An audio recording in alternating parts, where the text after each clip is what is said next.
Bonjour à tous et bienvenue sur Côté Canap. Aujourd'hui, on va parler d'un sujet que l'on évite soigneusement entre le fromage et le dessert et qu'on essaye de planquer sous le tapis dès qu'on approche la quarantaine. Notre finitude. On passe souvent la première moitié de notre vie à courir après le succès et la seconde à se demander si on n'a pas raté le virage. Mais mon invitée du jour, elle a décidé de s'installer précisément là où tout s'arrête. Elle est Tana Doula. Qu'est-ce que c'est ? Elle s'appelle Agathe Bruniquel et elle est sans doute la personne la mieux placée pour nous expliquer pourquoi regarder la mort en face est le meilleur moyen de se sentir enfin vibrer. Salut Agathe et bienvenue sur Côté Canap. Salut Jules de me recevoir. Avec plaisir. Dis-moi, ça fait quoi d'être la personne qu'on n'a pas forcément envie d'inviter aux anniversaires, mais qu'on est si heureux de trouver sur son chemin lorsqu'on est face à la mort ? Alors, en fait, les gens m'invitent encore à leurs anniversaires et aux soirées, mais c'est vrai que quand on me demande alors qu'est-ce que t'es devenu, tu fais quoi, surtout sur les gens que j'ai pas vus depuis longtemps, c'est sûr que ça jette, premièrement, ça jette un peu un froid, c'est vrai, j'avoue. Mais après, les gens, en parlant de mon travail, les gens disent « Ah oui, mais en fait, c'est super intéressant et c'est hyper important. » C'est hyper important, c'est surtout pas connu. Moi, je t'avoue que je t'ai connue grâce à un livre de Maïté Veka, donc c'est une autrice belge de ma région qui a écrit le livre « Fais de moi ton souhait » et dont elle parle d'un parcours de vie d'une fille qui devient Tana Doula. Et vraiment, rien que le terme, je connaissais le mot doula, mais je connaissais pas Tana Doula. Est-ce que tu peux expliquer un petit peu ce que c'est ?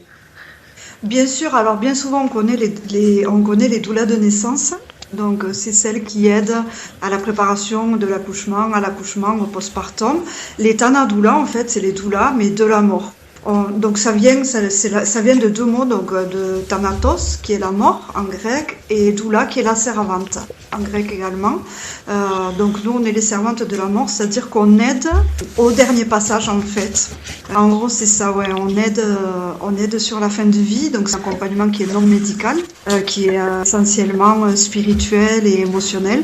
Donc sur les personnes, à partir du moment où elles ont un diagnostic à pronostic sombre, qu'on appelle, donc un diagnostic terminal, même si c'est pas forcément des questions de jours ou de mois, hein, ça peut être aussi des questions d'années, mais à partir du moment où on sait qu'il n'y aura pas de retour en arrière, nous on peut commencer à intervenir donc pour préparer la personne, à mettre de l'ordre un petit peu dans sa tête, dans son corps et dans son cœur aussi pour le grand départ, avoir un départ apaisé, enfin le plus apaisé, serein possible.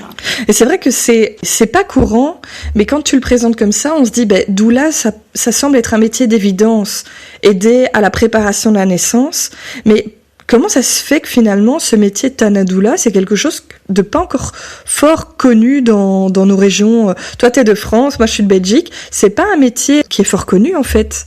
En fait, c'est un métier qui a plus ou moins toujours existé, enfin qui remonte vraiment à l'Antiquité en fait. On rencontre encore des Tana Doula, mais qui sont pas officiellement Tana Doula, disons, enfin qui n'ont pas le titre, voilà. Mais moi, j'ai passé 14 ans au Mexique et dans les communautés, il y a encore ce rapport-là, surtout au Mexique, aussi particulier le rapport qu'ils ont à la mort. Mais il y a encore la mort, elle est encore dans les foyers.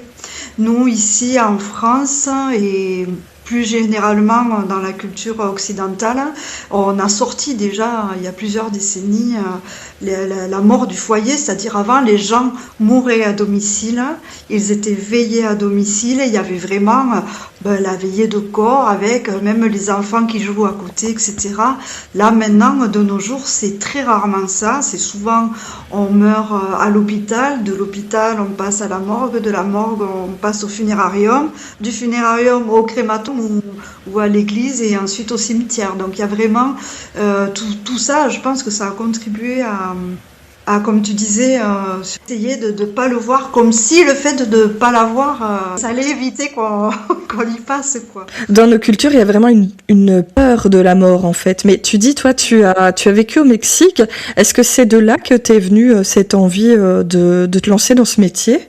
Pas particulièrement. Moi, j'ai toujours été, depuis toute petite, j'ai toujours été fascinée par la mort. Je vais te raconter une petite anecdote. Je me souviens que, par exemple, quand j'étais vraiment très jeune, un des voisins de mes parents est décédé et puis il allait être enterré, j'imagine 2 jours plus tard, ça je me souviens pas. Mais le jour de l'enterrement, j'ai fait la malade le matin pour pas aller à l'école. Et en fait, j'étais restée, puisque le convoi funéraire passait devant la maison, Et j'étais restée à la maison, bien planquée, juste à ouvrir le rideau comme ça pour voir ce que c'était, comment ça se passait, les gens, les rites, etc., etc. Donc moi, c'est toujours quelque chose qui m'a fascinée. C'est vrai que ici en France, j'étais un peu celle avec le rapport à la mort un peu tordu, disons. Et quand je suis arrivée au Mexique, que j'ai vu ça, je me suis vraiment sentie comme un poisson dans l'eau. Bien que, franchement, j'ai beaucoup appris de leur rapport à la mort et surtout de la manière. C'est pas que le rapport à la mort en soi, mais c'est aussi le rapport au rite, en fait. Oui. C'est surtout ça qui est vraiment extrêmement marqué au Mexique. Les rites qu'ils ont au moment des rites funéraires et aussi sur l'après, quoi. Par exemple, la célébration du jour des morts, etc. C'est vraiment quelque chose qui est hyper marqué dans la culture mexicaine.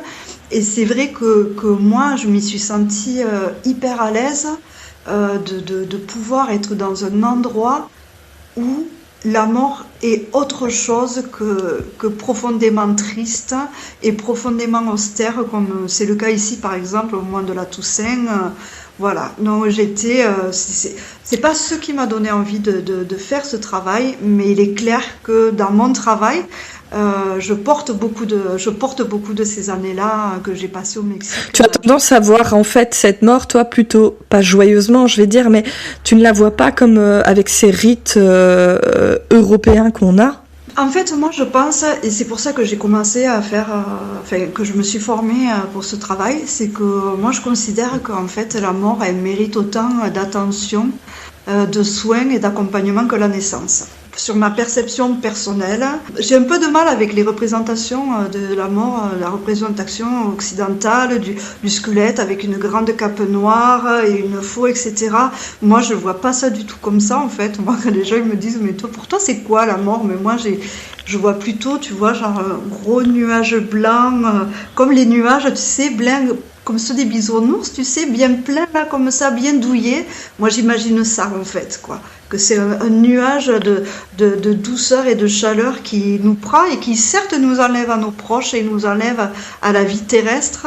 En fait, moi, je pense que pour mon cas personnel, et ça c'est mon avis personnel, après moi dans le cadre de mon boulot, je reste hyper neutre sur quand les gens me demandent est-ce que tu penses qu'il y a quelque chose après la mort, parce que ça arrive souvent sur les personnes qui sont en fin de vie, on me questionne beaucoup sur ça, sur tu penses qu'il y a quelque chose après la mort, est-ce qu'on va retrouver les gens qu'on a perdus. Et moi je me garde bien de donner mon opinion puisque je suis pas là pour ça en fait, là surtout pour que la personne justement, elle fasse son chemin de réflexion sur ça en fait, sur pourquoi pour elle c'est important de savoir s'il y a un après ou pas. Dans le cadre de mon travail, je reste quand même assez neutre. Moi, je considère que la mort, c'est pas la fin. C'est la fin d'une chose, mais c'est pas la fin de tout. Ok, donc ça c'est ta propre vision, mais quand tu es dans le cadre de ton métier, voilà, ça t'est propre, tu peux le partager en tant que vision personnelle en fait. Oui. Après, je veux dire, dans les récits, il y a des dizaines de milliers de récits d'expériences de mort imminente, par exemple. Là, ça sort de l'anecdote complètement, quoi. Pour moi, c'est plus à démontrer, en fait, quoi. Il y a tellement de récits sur ça que... Et puis, en plus, on serait bien la seule chose vivante sur Terre à s'arrêter au moment de la mort. En fait, si on regarde dans tout ce qui nous entoure, la nature, etc., il y a toujours un cycle vie-mort-vie, transforme en autre chose, et moi, je suis convaincue que pour nous, c'est pareil. Pourquoi on serait l'exception ? On va rembobiner un petit peu pour un peu comprendre qui tu es et d'où tu viens. Je voulais un petit peu savoir comment ça t'est venu alors de te lancer dans cette nouvelle aventure d'être Tanadoula. J'imagine que c'était pas ton premier métier. Ah, pas du tout. En plus, rien à voir avec mon premier métier puisque moi j'ai étudié l'immobilier à la base. Après, quand je suis partie, mon départ au Mexique, en fait, ça a complètement transformé ma vie sur tout un tas de choses, dont ma vision de la vie et ma vision de la mort. En fait, vraiment, l'événement qui a fait un petit peu qui a mis en marche la démarche de chercher comment résoudre ce problème que je vais t'expliquer là maintenant. C'était que quand j'étais au Mexique, la grand-mère de mon mari est décédée et j'étais hyper proche d'elle, quoi. C'était vraiment presque ma meilleure amie, quoi, tu vois. C'était une personne vraiment exceptionnelle et on était très très très proches toutes les deux. Et puis elle est décédée sans qu'on s'y attende en fait. Ok, ouais, vraiment un choc, Sans quoi. qu'on s'y attende, ouais. Alors elle avait eu des opérations pour un problème de circulation du sang, etc. Mais donc, qui s'était très bien passé. Et puis une dizaine de jours après son opération, elle est morte un soir en regardant la télé, quoi. Donc ça nous a tous pris de court. Et puis moi, il y a eu un truc en moi, je me suis dit, mais c'est pas possible, hein. On meurt pas comme ça, quoi. On meurt pas comme ça Ouais. sans qu'il y ait des signes, quoi, en fait. Et donc je me suis mis à faire ma petite investigation sur les signes de mort imminente, en fait, ou de mort proche, disons. J'avais besoin de comprendre comment on n'avait pas pu voir ça. Comment on n'avait pas pu voir ça. J'ai vu toute cette liste et en fait, là, il y a tout qui s'est éclairé, quoi. Toutes les dernières semaines, les derniers mois que j'avais passé avec elle, matché 95% des signes, quoi. Et à partir de là, je me suis dit, je veux que personne passe par ce désarroi-là d'avoir quelqu'un qui est en train de s'éteindre Que ce soit aussi sous soudain. ses yeux.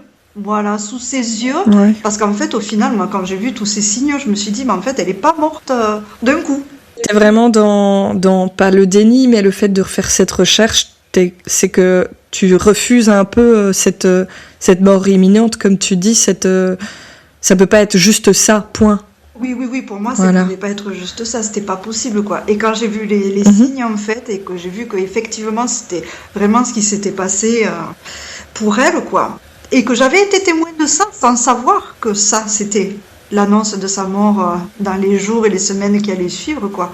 Et à partir de ce moment-là, je me suis dit, mais je veux que personne ne soit pas au courant de ce qu'il est en train de passer, parce que moi, j'étais très près de cette dame et j'ai jamais senti qu'il m'a manqué de l'embrasser, de la prendre dans mes bras, de lui dire combien elle comptait pour moi et combien je l'aimais.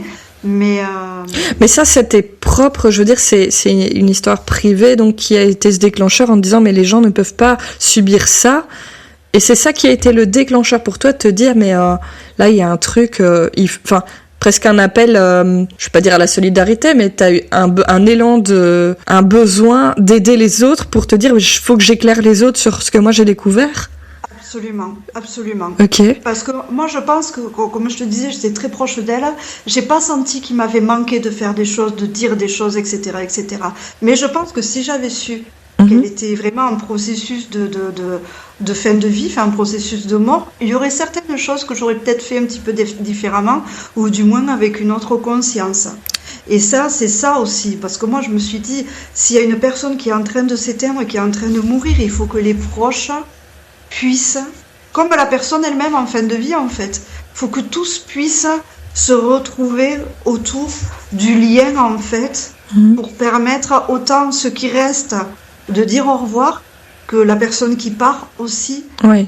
D'être là pour la personne qui meurt et d'être là pour les proches, quoi. Ouais. Et comment t'en es venue à te former là-dedans? Et d'ailleurs, quelle est la formation pour devenir Tanadoula, en fait? Alors moi, j'ai fait une formation par l'école Cybelle, qui est au Québec. En fait, il y a plusieurs écoles en France, en Suisse aussi. Moi, j'ai regardé les programmes, en fait, pour voir ce qui me branchait le mieux.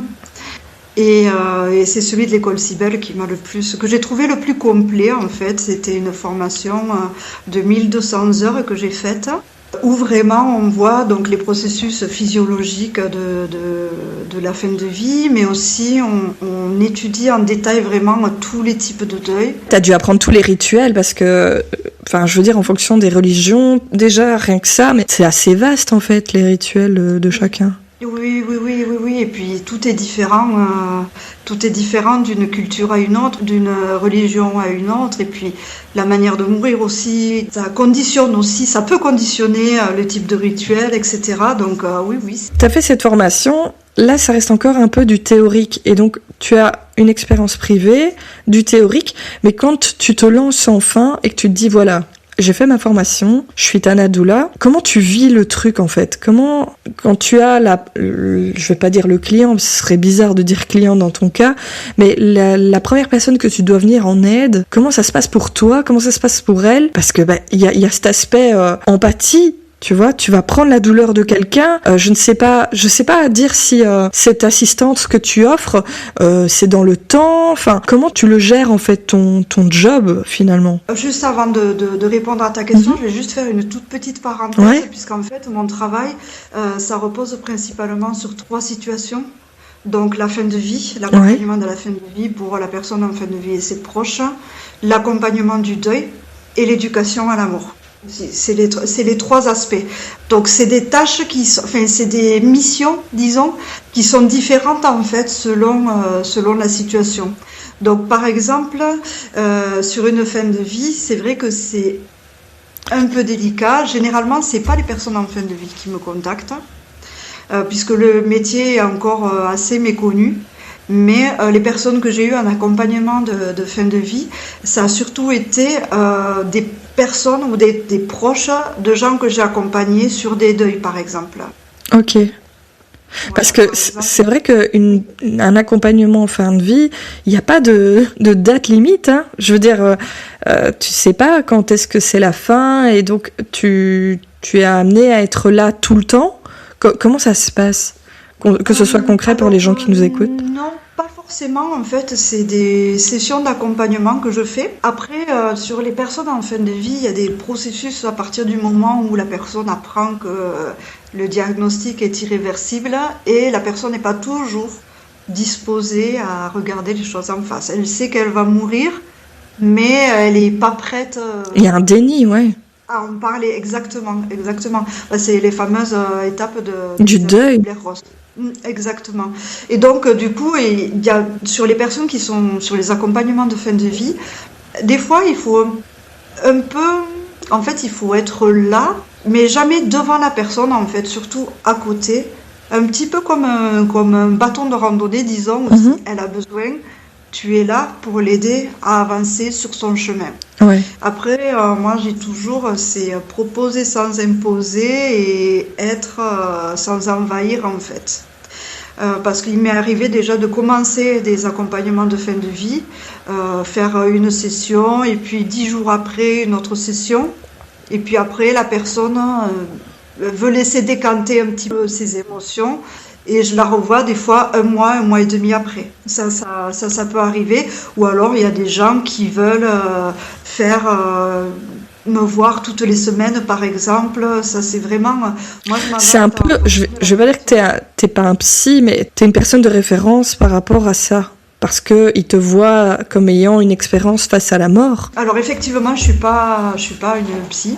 Pas du tout. Et nous, les Tana Doula, vraiment, notre règle d'or, c'est que notre métier, nos accompagnements, c'est pas du tout de l'ordre du médical. On ne pose jamais de diagnostic, ni quoi que ce soit. Après, c'est vrai que nous, on a une compréhension, disons, moins théorique, disons, moins médicale de la question, et on est plus sur les enjeux émotionnels en fait. Mais les gens vont venir déposer chez toi, vont venir parler d'eux, de ce qu'ils ont vécu, un peu comme un psy quoi finalement, ou un meilleur ami avec qui on a besoin de parler et de faire le point sur sa vie.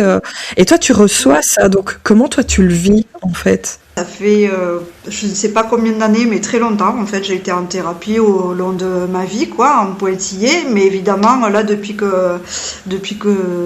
j'ai commencé la formation et que je bosse comme Tana Doula, pour moi, c'est impossible de laisser ma psy. Même si je vis bien ces accompagnements, puisque pour moi, c'est vraiment ma mission de vie, en fait. Mais je suis quand même contente d'avoir un espace à moi aussi de contention, de rétroalimentation. Et par rapport aux gens qui déposent, nous, on est une personne neutre.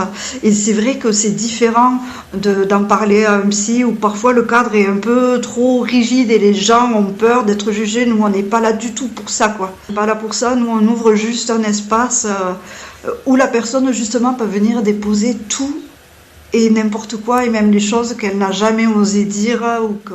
Par rapport à la famille, comment c'est perçu ton métier? Parce que est-ce qu'il n'y a pas un peu un sentiment d'intrusion dans l'intimité au pire moment en plus? Oui. La famille des proches, sur les accompagnements que j'ai faits jusqu'à présent, j'ai plutôt eu des bons retours.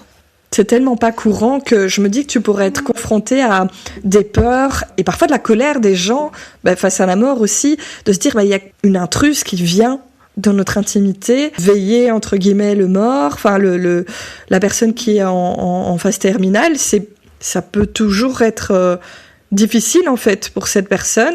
Je sais pas comment toi tu peux le vivre ou. Je te dis, moi sur les accompagnements que j'ai faits, sur des accompagnements de fin de vie, j'ai jamais eu le souci avec les familles. Alors bon, des fois ça arrive où jusqu'à présent personne n'a été désagréable avec moi. Tant mieux, hein. Pourvu que ça dure. Ouais. Après, je pense qu'il y a certainement certaines personnes qui doivent penser que mon accompagnement est peut-être superflu ou mal placé, ou et pourquoi, quoi ça sert, pourquoi elle parle à elle et qu'elle nous le dit pas à nous, etc. Tu vois, ça, je doute pas que quand je ne suis pas là, oui, il y a peut-être ce genre de conversation qui se tient entre les membres. Mais quoi qu'il en soit, jusqu'à présent, en ce qui me concerne, j'ai pas... La famille, en fait, ils sont très souvent aussi contents de ma présence, puisqu'il y a une partie qui les concerne à eux aussi, au niveau de l'éducation à la mort, notamment, justement, les fameux signes, ce à quoi ils peuvent s'attendre, puisque... T'es autant là pour eux que pour la personne qui décède, en fait. Oui, je suis plus là pour la personne en fin de vie, mais effectivement, souvent la famille me sollicite aussi pour avoir un peu de rétroalimentation, et moi j'en profite aussi pour leur expliquer ce qu'il est en train de se passer, ce qui va arriver, puisque savoir, ça fera pas l'économie de la tristesse, mais ça nous permet au moins de savoir à quoi ça peut se préparer et d'éviter d'avoir, disons, la peur, quoi, de voir un corps en train de s'éteindre. Tu as cité trois choses dans ton métier. La deuxième, c'était le deuil. Tu aides au deuil aussi. Donc, tu aides la personne en fin de vie, mais tu aides aussi les familles quand elles vivent un deuil. Absolument. Tu as déjà eu des expériences de ce type-là, un décès soudain où tu dois venir... Oui, j'ai mis sur ma page, là, il y a à peu près un mois, notamment, j'ai été contactée parce que le conjoint de la personne, donc de ma cliente, m'a appelé, elle m'a appelé puisque son conjoint était décédé subitement dans la nuit. Elle a 2 enfants, donc de 4 et 6 ans. Et donc elle m'a appelé pour savoir comment elle pouvait annoncer ça aux enfants. Et ensuite l'aider à gérer un peu tout ça, quoi, puisque quand une personne décède, qu'on s'y attende ou qu'on s'y attende pas, mais effectivement c'est pire quand on s'y attend pas, on est vraiment pris au dépourvu. Ouais. Il y a des démarches à faire dans l'immédiat, l'organisation des funérailles, le choix de cercueil, qu'est-ce qu'on fait de la dépouille. Ça arrive dans un moment où on n'a pas du tout la tête à ça. J'ai géré le côté des enfants, de les briefer avant d'aller au funérarium, leur expliquer que leur père était mort et ce que ça impliquait à partir de ce moment-là, organiser la cérémonie des funérailles, gérer aussi des enfants pendant la cérémonie au crématorium, etc. Ouais, c'est vraiment tout, en fait. Ça peut être du moment du décès jusqu'à... moi, j'ai déjà fait des accompagnements de deuil avec des deuils qui avaient plus de 50 ans, quoi. Plus de 50 ans de date, ouais. Une de mes clientes que j'avais eue, ça a été un de mes premiers accompagnements, qui avait perdu sa maman à l'âge de 11 ans. Plus de 50 ans plus tard, elle avait encore énormément de mal à gérer ça, quoi. Donc ça peut être dans l'accompagnement immédiat, mais ça peut être aussi des mois, des semaines, des années après. Et là, par exemple, cette dame-là, qu'est-ce que tu peux mettre en place pour une dame qui n'a pas fait son deuil ? Déjà, le deuil, on le fait pas, en fait. On fait pas son deuil, on le traverse, puisque la perte, quand on perd une personne, on la perd pour tout ce qui nous reste de vie, en fait. Après, on peut considérer faire son deuil, entre guillemets, à partir du moment où, disons, on redevient fonctionnel. Je pense que tu as effectivement raison. Je pense que c'est une phrase qui ne devrait pas exister, faire son deuil, puisque en fait, la douleur, elle s'atténue pas. Enfin, je veux dire, c'est juste qu'on doit reprendre une vie et on vit avec, finalement. C'est ça, et puis au bout d'un certain temps, de mois et d'années, très souvent d'années, on revient à être, comme je te disais, voilà, fonctionnel en société, à ne pas souffrir du bonheur des gens, à ne pas souffrir par exemple, si toi tu fais le deuil de ta maman, ne pas souffrir quand tu vois des amis à toi qui passent de bons moments, qui te montrent des photos avec leur maman à eux. Tu vois, ça pourrait être ça, Oui. faire son deuil, entre guillemets, mais je suis pas très fan de l'expression parce que la perte, elle est toujours là et tu sais, il y a une histoire qui dit qu'en fait, le deuil, c'est comme des paillettes, en fait. Au début, il y en a partout, partout, partout. T'en as dans les cheveux, t'en as sur le visage, t'en as dans les mains, etc. T'en trouves partout dans les tiroirs, partout, partout, partout. Et qu'avec le temps, ces paillettes-là, elles vont se déposer. Mais qu'un jour, tu vas bouger un canapé, tu vas ouvrir un album photo et tu vas retrouver des paillettes dedans qui vont encore surgir et un peu faire comme ceci. C'est tellement beau. C'est tellement beau ce que tu dis. C'est totalement ça, en fait. C'est pour ça que je dis faire le deuil. Bon, je pense qu'on le fait jamais vraiment dans la totalité, mais on peut réussir à aller mieux. Après une perte, même sur une perte très significative, moi je suis convaincue que le deuil a en lui un potentiel intrinsèque de transformation de la personne. Les personnes qui sont endeuillées, en fait, elles voient la vie complètement autrement après leur perte. Ça réorganise les priorités, ça permet de relativiser sur certains événements, etc. Donc, il y a ce potentiel-là dans le deuil. Moi, je considère que le deuil, en fait, c'est pas notre ennemi. Le deuil, c'est notre allié. Toi, personnellement, c'est comme ça que tu le vis avec cette expérience que tu as. Est-ce que tu as ce sentiment de devoir vivre à 100%? Je sais pas si c'est devoir, mais moi, je me dis tout le temps, cette vie-là, je vais la vivre qu'une fois. Et je veux la vivre, je veux que ce soit chouette, quoi. Parce que du coup, en fait, moi, avec le boulot que je fais, ça rétroalimente beaucoup ma propre vision de la vie et la propre vision de ma propre finitude. Moi, en fait, au moment où je serai à la place de ces gens que j'accompagne, qu'est-ce que je vais me dire sur ma propre vie? Et je suis pas constamment en train de penser à ça, mais disons qu'au moment où je prends des décisions, où je fais des choses, où je refuse de faire des choses, je me dis souvent, et si demain j'étais sur mon lit de mort, est-ce que j'aurais pas regretté de ne pas aller à tel endroit ou de ne pas avoir fait ça, ou est-ce que j'aurais fait ça d'une autre façon? Mais est-ce que finalement, cette manière de penser, ça ne t'ajoute pas une charge mentale aussi, en te disant, pour qu'à la fin, ce soit parfait? C'est pas trop pour qu'à la fin ce soit parfait. Mais que tu n'aies aucun regret. Il y a déjà plein de trucs qui sont complètement pas parfaits du tout dans ma vie. Et que je peux pas revenir en arrière, je peux pas revenir dessus, je peux pas les réparer. Mais du moins, c'est essayer de vivre avec moins de regrets. Voilà, exactement. J'avais une question par rapport au deuil. Quand on fait face à une personne qui autour de nous a perdu un proche ou même un enfant, moi j'ai tendance à avoir un peu un tabou et ne pas oser verbaliser vis-à-vis de cette personne. Je vais tendance à être plutôt positive, à parler, je vais parler de la pluie et du beau temps parce que je me dis que la personne elle a pas envie de communiquer dessus. C'est quoi ton avis là-dessus? Moi, mon avis, c'est que les endeuillés, ils ont besoin, très souvent, s'ils ne veulent pas, ils sauront te le dire, il n'y a pas de souci, mais ils ont très souvent besoin de parler de la personne qu'ils ont perdue. En fait, c'est très lourd pour un endeuillé d'être la seule personne à porter le souvenir de leur enfant, par exemple, ou de leur mère, etc., etc. Ça arrive souvent dans le cadre du deuil périnatal, justement, puisqu'on considère le deuil périnatal étendu jusqu'à la première année de vie de l'enfant. Et donc les gens sont hyper mal à l'aise de ça, quoi. En fait, il n'y a jamais de mots parfaits.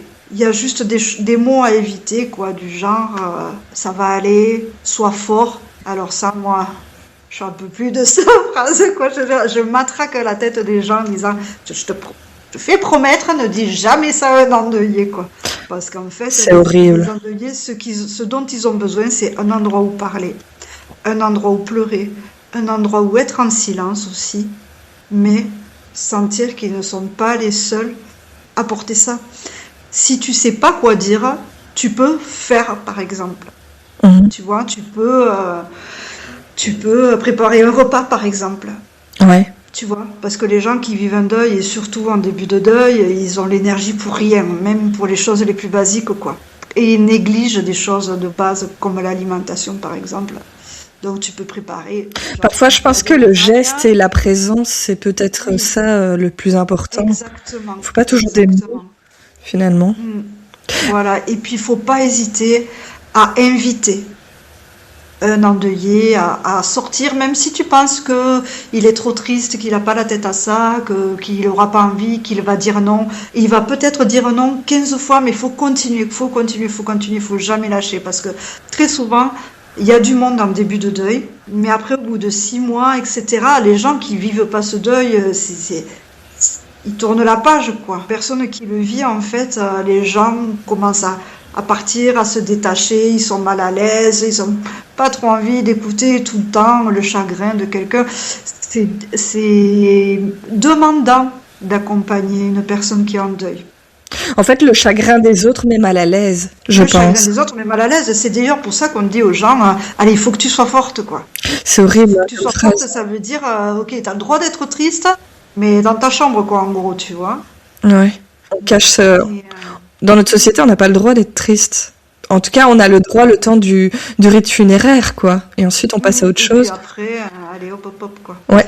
Mais voilà, quoi, dire à la personne, je suis là, tu peux compter sur moi, j'aimerais parler de ton enfant, Mhm. est-ce que tu veux qu'on aille, par exemple, tu vois, nous, il y a 2 rivières là, en bas de ma ville, dans ma ville, et souvent, ça, c'est quelque chose que je fais, tu vois, avec les gens que j'accompagne sur des deuils, par exemple. Ça m'est déjà arrivé allez, on va cueillir un petit bouquet de fleurs, même si c'est que des pâquerettes, quoi, tu vois.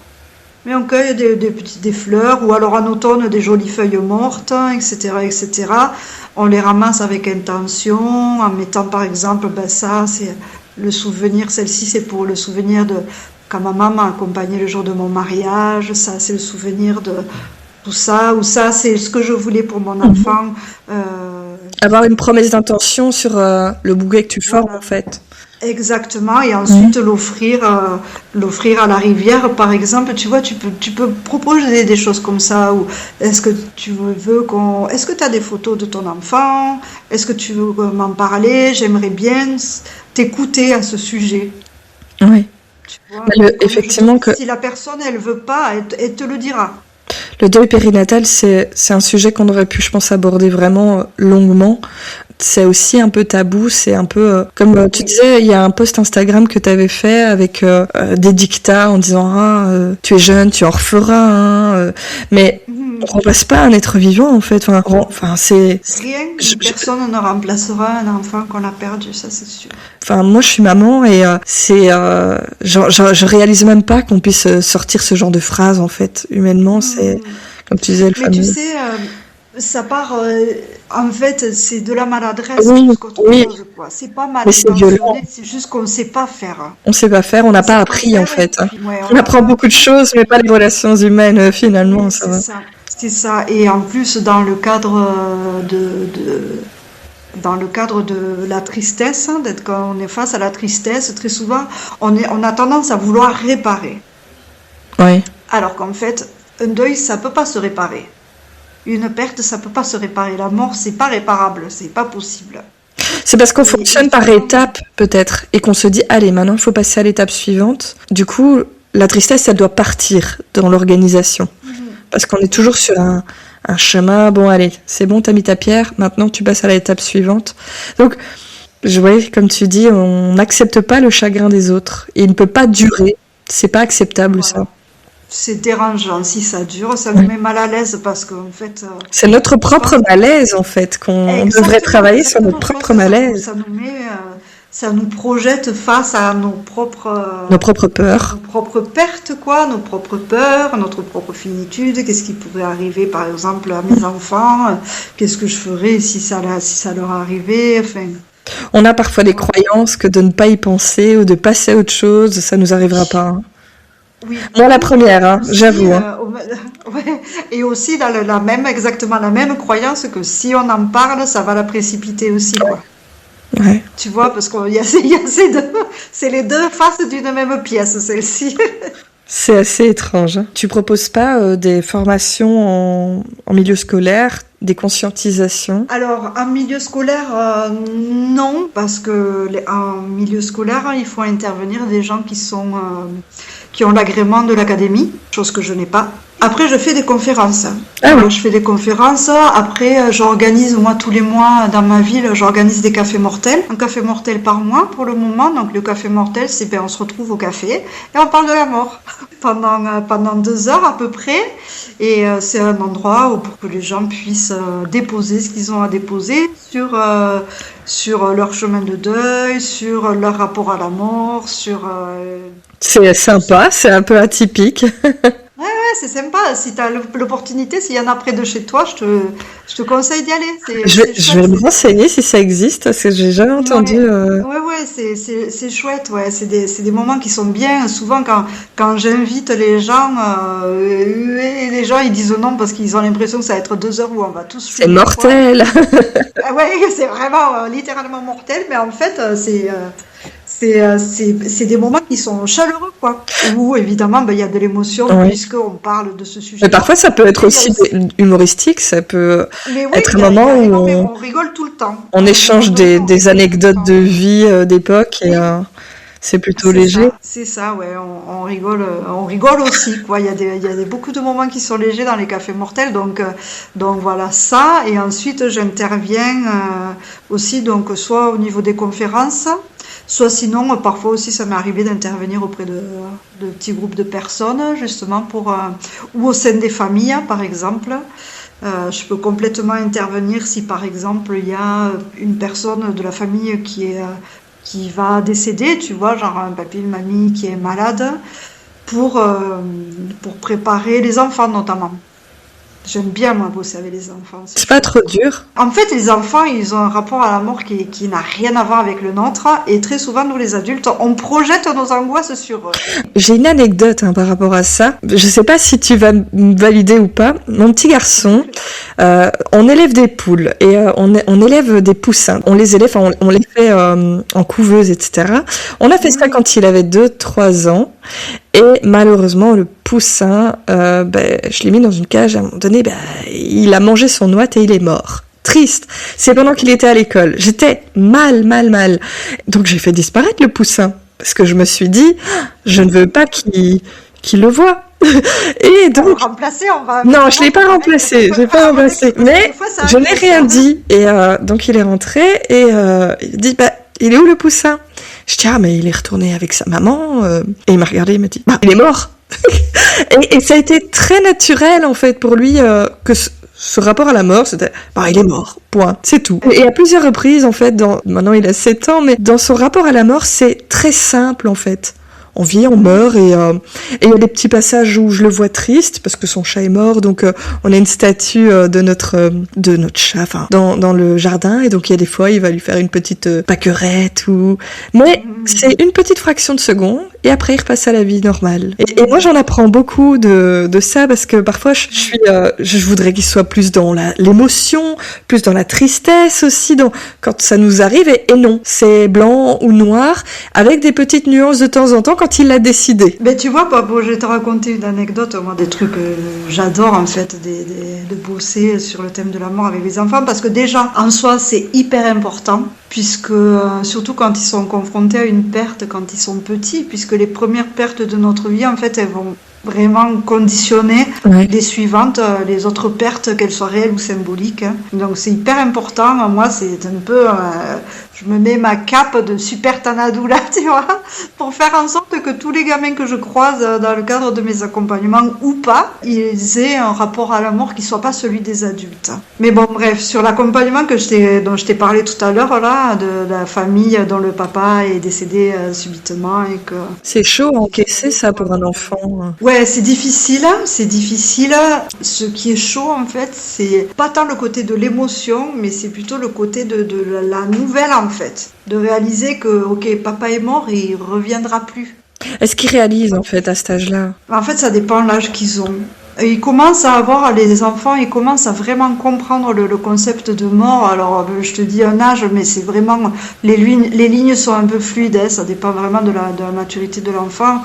Mais à partir de 6 ans, à peu près, ils commencent à vraiment bien comprendre le concept de mort, mais ils ont encore un petit reste de la pensée magique qui fait que, oui, ok, je sais qu'il est mort. J'ai bien compris qu'il est mort, que son corps ne vit plus, etc., etc. Mais il y aura quand même une partie à l'intérieur d'eux qui va penser que peut-être un jour, papa, il va franchir à nouveau le pas de la porte. Et c'est pour ça que c'est hyper important, que les rites funéraires sont hyper importants, parce que ça aide à comprendre ça. Et pour en revenir à mon anecdote, donc le papa est mort, il était dans une institution, comme dans un hôpital. Donc de là, il est passé à la morgue et les enfants l'ont vu au 3e ou au 4e jour. Ils l'ont vu au funérarium. Donc je les ai briefés, évidemment. Avant, je les ai vraiment briefés pendant tous les jours depuis que je suis arrivée sur place et tous les jours on en parlait, etc. Je les ai préparés au funérarium, qu'est-ce qu'ils allaient voir, etc., etc. Puis le lundi du funérarium, je suis allée les chercher à leur école avec la maman. Et donc on leur avait dit que c'était possible de voir leur papa au funérarium, dans le cercueil, etc., etc., quoi. Donc ok, on y va.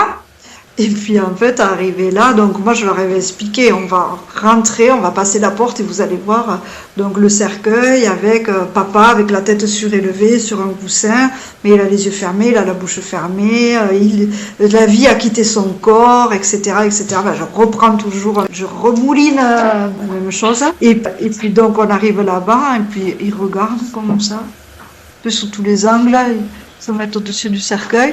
Puis le petit me regarde, il me dit: non, mais Agathe, en fait, ça va, il n'est pas aussi gris que tu nous avais dit. Parce que je leur avais dit que quand on est mort, ben, la peau, elle est plus rose, quoi. Les joues ne sont plus roses puisque la vie est partie, etc., quoi. Donc il m'avait dit ça. Alors le petit m'avait dit, mais en fait, ça va, Agathe, il n'est pas aussi gris que tu nous avais dit. Et le grand, il me dit, mais attends, mais il est mort avec ces habits-là.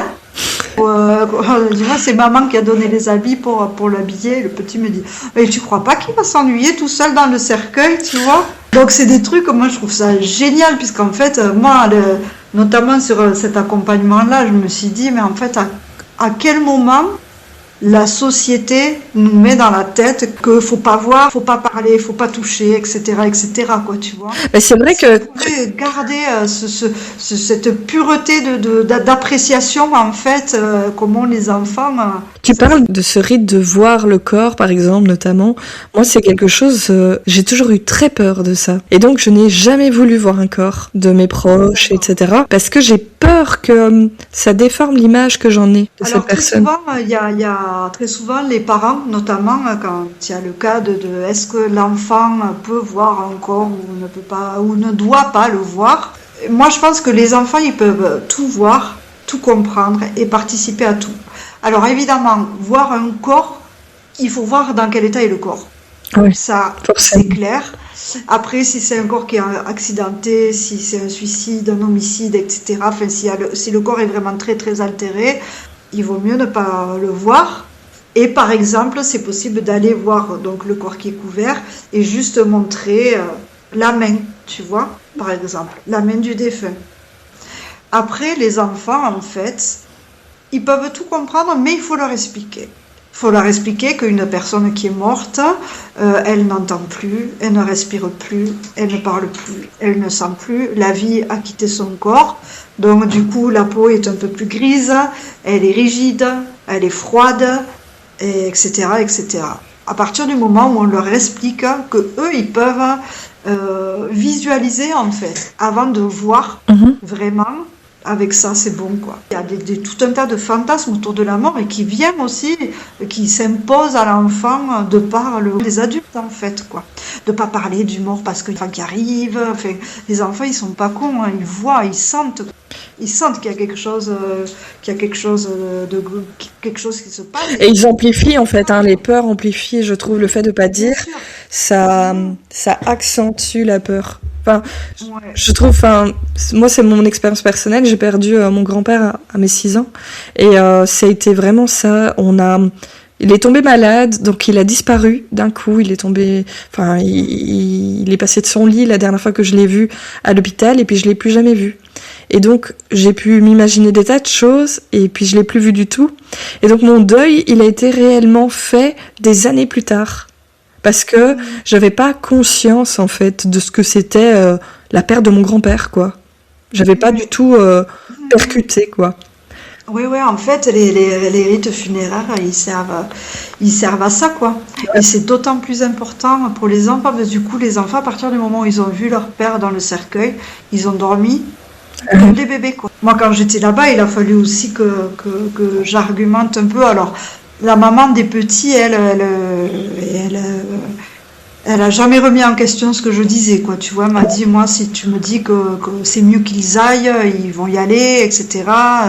Tout ça. Mais il y avait des proches d'elle qui étaient pas du tout chauds pour que les enfants aillent notamment au crématorium, parce que c'est pas un endroit pour les enfants, etc., etc. Mais bon, en fait, la cérémonie, parce qu'ils m'ont dit, oui, ils pourront se détacher du corps au moment de la répartition des cendres. Et je leur ai dit, non, non, la répartition des cendres, elle a encore une autre fonction. Mais la cérémonie de funérailles au crématorium, ça marque le moment où on se sépare du corps à tout jamais. À partir de ce moment-là, on ne reverra plus jamais le corps.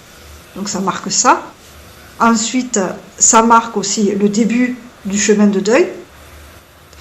Ensuite, c'est l'opportunité aussi de comprendre, alors là je te parle du point de vue des enfants, hein, de comprendre, de voir et de savoir que leur père, dans ce cas-là, a existé pour d'autres personnes que pour eux. À quel point il a existé pour eux, puisque dans les cérémonies, il y a des témoignages, etc., etc. Donc eux, ils apprennent aussi des choses sur la personne qui est décédée, quoi. Donc ça leur donne tout ça. Et en plus, cerise sur le gâteau, c'est un endroit, un moment qui est là pour déposer le deuil, en fait, pour que les adultes aient cet endroit-là qui est prévu pour ça, pour pleurer, pour ouvrir les vannes, etc., etc., quoi.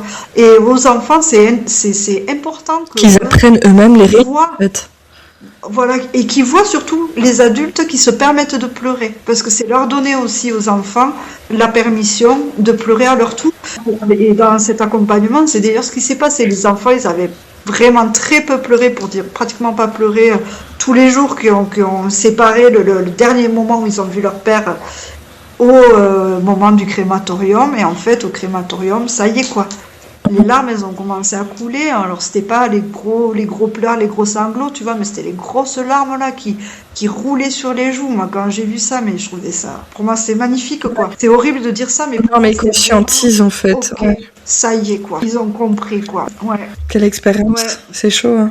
Ouais, et tu sais qu'en plus, moi, dans tous les bouquins que j'ai lus sur l'accompagnement, parce que moi j'ai fait mon travail de recherche de fin de formation, je l'ai fait sur l'accompagnement des enfants et des jeunes confrontés à une perte significative, donc père, mère ou membre de la fratrie.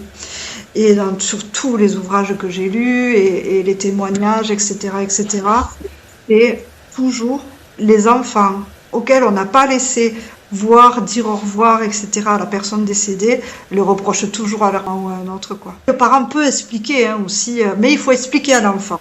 Si on ne veut pas que l'enfant il assiste à la cérémonie, alors que lui il le demande et que nous on ne veut pas, il faut lui expliquer. Je pense que c'est pas un moment adapté pour toi, etc. Mais je voulais revenir parce que j'ai même pas répondu à ta question en fait à la base. Ça vient de me revenir sur l'affaire de j'ai jamais voulu voir mes proches morts. Je voulais pas rester avec cette image-là. Très souvent, les parents, justement, c'est le truc auquel ils s'accrochent pour ne pas laisser les enfants assister au rite funéraire. Et en fait, on pense souvent ça. Mais en fait, ça, on peut se rappeler puisqu'on n'oublie pas. Au moment où on perd quelqu'un, on n'oublie pas ces moments-là. Ils sont vraiment extrêmement chargés d'émotions. Mais c'est une seconde ou c'est 5 minutes dans toute une vie que tu as passée avec la personne, quoi. Alors oui, peut-être que tu vas te souvenir que tu l'as vu mort que tu l'as vu sur son lit de mort, que tu l'as vu dans un cercueil ou que tu l'as vu malade, amaigri, mais c'est pas ça que tu vas retenir. Mais c'est vrai que comme tu dis, voir déjà un proche amaigri et en fin de vie, c'est déjà aussi... Je pense que cette vision-là, elle est encore pire finalement que la vision de la personne morte. Quand la personne est diminuée, elle est plus l'ombre d'elles-mêmes. Enfin, c'est pour ma part, en tout cas, une expérience difficile parce que on aurait tendance à vouloir dire, mais j'y vais pas en fait parce que j'ai peur. Enfin, et Oui. ça traumatise, hein, parce que ça, on reconnaît parfois plus l'être aimé ou donc ouais, c'est pas des choses faciles que tu vois tous les jours. Oui, ouais, c'est sûr que c'est pas des choses faciles, mais moi c'est toujours mon idée, c'est pas de forcer les gens, c'est jamais de forcer les gens, mais par exemple sur une personne qui voudrait pas voir une autre personne amaigrie, tu vois, c'est aussi lui faire comprendre que cette personne amaigrie, c'est quand même une personne, quoi. C'est aussi être là et soutenir et contenir quand l'autre personne va pas aussi, quoi. Mais je suis complètement d'accord avec toi que c'est des images qui sont difficiles à voir, c'est des moments qui sont difficiles à traverser aussi et que tout le monde n'y arrive pas, quoi. Moi, mon boulot, c'est essayer de donner tous les outils, que ça puisse être traversable, disons plutôt, tu vois. Personne ne mérite de mourir seul, en fait. Je voulais voir avec toi si ça te disait de faire un petit questionnaire vrai-faux. Allez, ok. Ouais. Attends, c'est Ouais, parti. c'est parti. Alors, vrai-faux, une Tanadoula, c'est juste un nom moderne pour un croque-mort. Qu'est-ce que tu en Oh, penses? faux. On n'a rien à voir avec les croque-morts, ni même avec les services funéraires.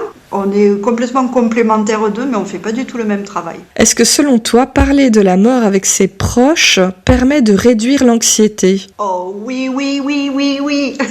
1000 fois oui. Ça, c'est vraiment un truc. Tu sais, tout à l'heure, quand tu me disais celle que personne veut inviter, Oui, moi, je suis très souvent en train ouais, de me glisser dès que je peux c'est vrai. ce sujet auprès de mes proches. Ouais, ouais, ouais, ouais, On pourrait parce croire que que les t'es gens. plus en vie pendant, tu sais, quand tu es en off, de pas parler de ça ou autre, mais non. Ah non, non, non, moi je suis passionnée, donc c'est pas un souci pour moi, quoi. Et puis, euh, et puis Mais c'est important, on le sent super en fait, important hein, d'en parler, quoi. comme tu le disais, j'ai pas l'impression que c'est un métier en fait chez toi. Quand tu en parles, tu dis c'est un chemin de vie, un peu comme une vocation finalement. Oh oui, c'est complètement ce que je sens par rapport à. J'ai fait beaucoup de boulots différents dans ma vie et euh, T'as trouvé le truc là. mon alignement, ouais, complètement, ouais, complètement. Et Je dois faire ça, quoi. tes proches là-dedans, comment ils le vivent? Alors, moi, j'ai deux enfants petits, donc un de bientôt 4 et la grande de 6 et demi. Alors la grande de 6 et demi, elle a repris tous mes fascicules de la formation de Tanadoula, puisqu'elle m'a dit que quand elle serait grande, elle voudrait être Tanadoula. Elle me pose toujours plein de questions sur la mort. Après, elle répond aux questions à ses petits camarades de classe quand ils lui posent des questions sur la mort. Donc voilà. Ensuite, au début, c'est vrai que quand j'ai annoncé ça à ma famille et à mes proches, bon, mon mari, évidemment, il a été hyper emballé en fait. Il m'a dit, mais oui, oui, oui, oui, oui, c'est fait pour toi, ça. Après, ma famille, c'est vrai qu'au premier abord, en fait, les gens, je pense qu'ils se disent comment on peut avoir envie de travailler là-dedans, quoi. Ouais, En fait. c'est encore une fois les tabous et la peur, hein. Ouais, c'est ça, ouais. Parce que les gens imaginent que que la mort, que le deuil, c'est quelque chose qui n'a Que si on n'en parle que pas, la ça n'arrive tristesse, pas, quoi. peut-être aussi. Pardon? Peut-être que les gens pensent que si on n'en parle pas, ça n'arrive pas. Oh oui, oui, oui, bah oui, complètement, oui. Oh, tout le monde vit comme s'il allait jamais mourir, quoi. Et c'est assez Et puis marrant qu'on ait quand ça cette frappe à la peur. porte, C'est assez pardon? marrant finalement qu'on ait cette peur parce que finalement, c'est la seule certitude qu'on ait dans la vie, c'est vraiment qu'on finira un On jour, va quoi. mourir. J'ai une question un petit peu plus légère. Ouais. Si on était dans un film, tu serais plutôt l'ange gardien qui murmure à l'oreille ou celle qui prépare la playlist de l'au-delà? Je pense que celle qui prépare la playlist de l'au-delà. T'es plus dans l'organisation? C'est plus ton truc? J'aime bien l'organisation, ouais. J'aime bien l'organisation, ça me plaît beaucoup. Je suis beaucoup, beaucoup dans la partie aussi de vraiment de la présence en fait, quoi. Mais c'est vrai que notamment sur les playlists, j'ai des playlists qui ressemblent à aucune autre. sur le, sur les questions de la fin de vie et de la mort. Et c'est vrai que ça surprend parfois. En fait, tu as une organisation derrière finalement on ne s'attend pas. Tu as déjà des petits tips, entre guillemets. Justement, j'ai une question qui se disait, si tu devais décrire 3 objets que tu emmènerais dans ton sac quand tu es dans un accompagnement comme ça, est-ce que tu as 3 objets? 3 choses, ouais, j'ai plusieurs choses que je prends systématiquement dans mes accompagnements. Il y a déjà mon carnet, parce que je note tout, je suis très à l'ancienne, moi j'aime bien tout noter, tout ça, faire des schémas et tout ça pour expliquer. Donc toujours mon cahier mon carnet avec des stylos. Ensuite, j'ai toujours une petite bouteille d'une lotion qui s'appelle Agua de Florida. C'est une lotion, c'est comme une eau de Cologne en fait, de fleurs qui vient de la jungle. Ça sent le paradis, quoi. C'est vraiment, en fait, c'est utilisé au Mexique, en Amérique latine, dans les rituels, en fait, pour apaiser, pour calmer justement les angoisses, etc. Et donc du coup, c'est quelque chose que je prends aussi, parce que des fois, juste faire respirer un petit peu, ça change complètement la donne. Donc ça, c'est la deuxième chose. Troisième chose que je prends tout le temps, que j'oublie jamais. Ah ben oui, une boîte de Kleenex. Ça, c'est toujours ma boîte. Je la fais circuler partout. Ouais, ça c'est. Et toi, justement, si tu dis la boîte de Kleenex, est-ce que toi, tu arrives à garder, enfin, est-ce que tu gardes tes émotions, ou est-ce que c'est ok que justement tu pleures, par exemple, en cas d'un accompagnement? Alors généralement, il y a une espèce de comment dire, un peu de double face en fait en moi, où vraiment j'arrive quand je fais des accompagnements, à rester dans ma posture professionnelle. Ça veut pas dire que je suis insensible, et loin de là, puisque ça m'est arrivé déjà de verser l'alarme, parce que j'ai été amenée à entendre des récits qui sont, enfin, c'est pas possible de rester insensible à ça, quoi. Donc, et t'arrives à prendre du recul, en fait, ce qui est bien pour toi aussi. Oui, j'arrive à prendre du recul. Oui, j'arrive à prendre du recul. En fait, moi, quand j'écoute les gens, c'est comme si dans ma tête, il y avait une espèce de circuit électronique, tu vois, qui se déployait en fait avec où est-ce que je peux l'amener, où est-ce que je peux amener cette personne-là, en fait, pour la ramener vers la vie, pour la ramener vers la lumière, quoi, avec ce qu'elle a vécu. Donc c'est un peu, ça va paraître très déshumanisant ce que je vais dire, mais en fait c'est un peu, j'engrange des données qui moi vont me permettre d'aider à transformer tout ça, quoi. Tu rebondis en fait. Oui, ben après c'est l'expérience, hein, j'imagine aussi. Et justement, tu as eu toutes ces expériences. Est-ce qu'il y a une leçon de vie que tu as appris au contact de ces personnes qui t'a marqué, peut-être plus que les autres? Moi, j'apprends de tous les accompagnements que je fais. En fait, chaque personne m'apprend quelque chose, et très souvent, c'est le caractère éphémère de la vie et des personnes et des moments, etc., etc. Après, par exemple, je disais tout à l'heure de la dame que j'ai accompagnée qui avait perdu sa maman quand elle avait 11 ans. Elle, par exemple, elle m'a montré justement que la tristesse, que le chagrin, il n'a pas forcément de fin. Enfin, que ça peut durer et être très vif, même des décennies plus tard. Ensuite, généralement, moi, ce que je retiens de tout ça, c'est que même la douleur la plus profonde, elle peut être transformée et ramener la personne vers la lumière. Ça, c'est vraiment c'est pas propre à une personne en particulier, mais c'est moi ce que je trouve beau dans ce métier-là, en fait, c'est de voir de voir que cette douleur, que ce chagrin, il peut être là toujours, mais sous une autre forme qui va ramener à la vie, en fait, la personne qui le porte en elle, quoi. Peut-être une dernière question encore. Si ton métier était une émotion, laquelle serait-elle ? La gratitude, sans aucun doute. On voit vraiment que tu as une quête de vie chez toi, en fait. Hein.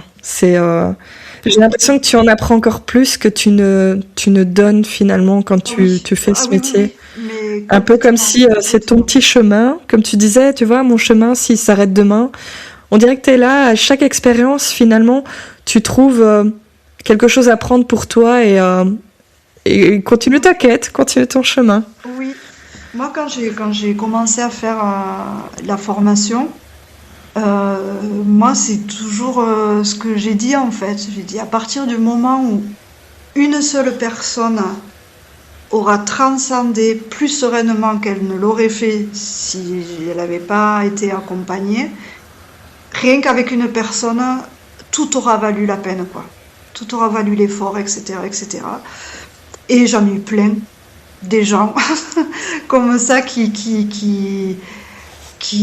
où j'ai vu la lumière revenir dans le regard, quoi. Tu vois que ça a été utile, en fait, ce que tu as fait. Ta mission, elle est accomplie. Ça, c'est beau, hein, d'avoir un métier comme ça où on se dit, j'ai fait quelque chose de bien pour quelqu'un. Merci beaucoup pour cet échange. Ça fait vraiment du bien d'entendre quelqu'un qui vit une passion plus qu'un métier et qui en apprend aussi davantage qu'elle n'en donne. Donc, merci pour tout. C'est ici que s'arrête notre discussion avec Agathe. Pour moi, plus qu'un métier original, c'est vraiment une mission de vie pour elle. Agathe nous rappelle que la mort fait partie de la vie, même si on a tendance à la cacher dans notre culture, et c'est souvent pour ça qu'on veut protéger les enfants, alors qu'au final, ils comprennent souvent les choses beaucoup mieux que nous si on prend le temps de leur parler. Ce que je retiens, c'est qu'on peut amener beaucoup de douceur et d'humanité dans des moments qui font peur. Un grand merci à Agathe pour ce moment et pour sa franchise. Et vous, qu'est-ce que vous avez pensé de cet épisode ? Ça vous fait voir les choses différemment ? Venez me le dire, j'adore vous lire. On se retrouve très vite pour un prochain épisode de Côté Canap'. D'ici là, prenez bien soin de vous